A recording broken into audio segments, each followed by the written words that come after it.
G'day all. Just wanted to do a quick little video about the file server I've set up. So, yeah, I've had this thing for a couple months now. I've never actually properly did a video on it, but it runs the Ubuntu server, so... And, yeah, very big thanks to Caleb for helping me get the whole thing properly set up.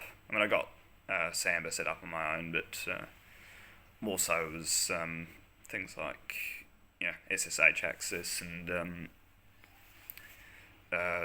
using cron to automatically shut the thing down every night, so it's not running 24/7 because just uses up power, wears out the hard drive, wears out fans, wears out the hardware in general. So but either way, it's all a little bit in shambles at the moment. The reason why is because the power supply in here has recently died. So yeah, and then the only real spare, I think I do have another spare one that would fit this, but the easiest available spare is not one of those like super small little power supplies that fits into one of these slimline cases. It's just a full ATX supply. But in any event, whenever I'm recommending someone, like a PC for someone, I always recommend one that will take a full-size ATX power supply. This is why. Because, it's a nice off-the-shelf component, especially if you have a couple lying around like I do. And once again, I'd also recommend either a micro ATX case or just a full-size ATX case. So with a full-size ATX case, you can just put anything in there. You can even put, you could even put a ITX case in there sometimes, but I've seen people doing it. Wouldn't do it myself, but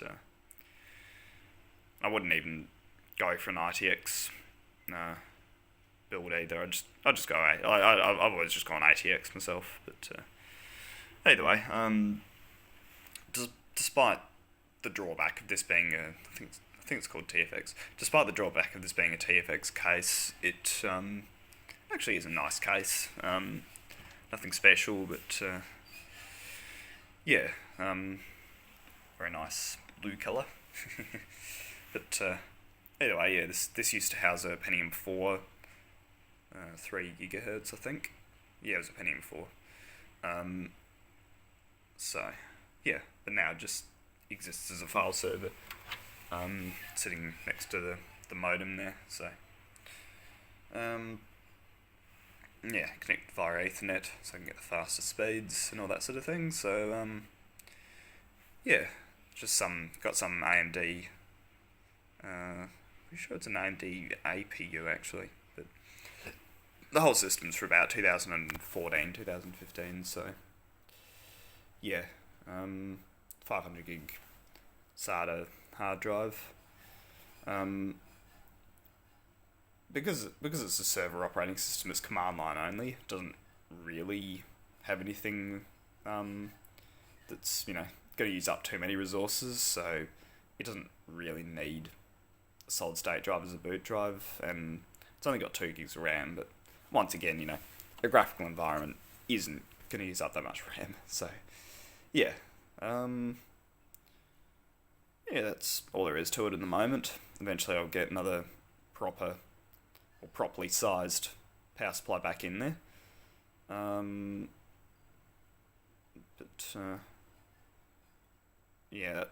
That's all for when I have the motivation. But yeah, I've just got the old cables just hanging out of the old, the cables of the old power supply just hanging out of the case, and everything's all just a bit of a mess. So yeah. Either way, hope you enjoyed this little almost 5-minute ramble. I do mean to come back and do some proper video content eventually, but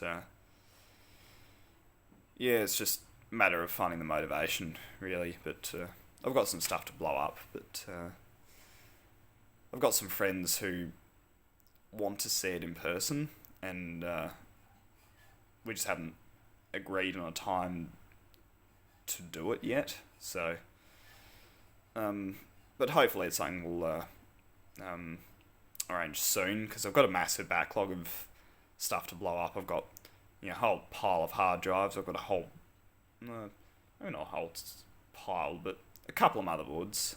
Got a graphics card, which I want to have a graphics card in a computer, or plugged into a motherboard when I blow it up, which I think would be fun, and interesting to see if the graphics card itself blows up or not. But yeah, aside from that, I've just got a couple of IDE and SATA hard drives, all with bad sectors, or some of them don't even spin up. So yeah, that should hopefully be a fun video. But yeah, until then, thanks for watching.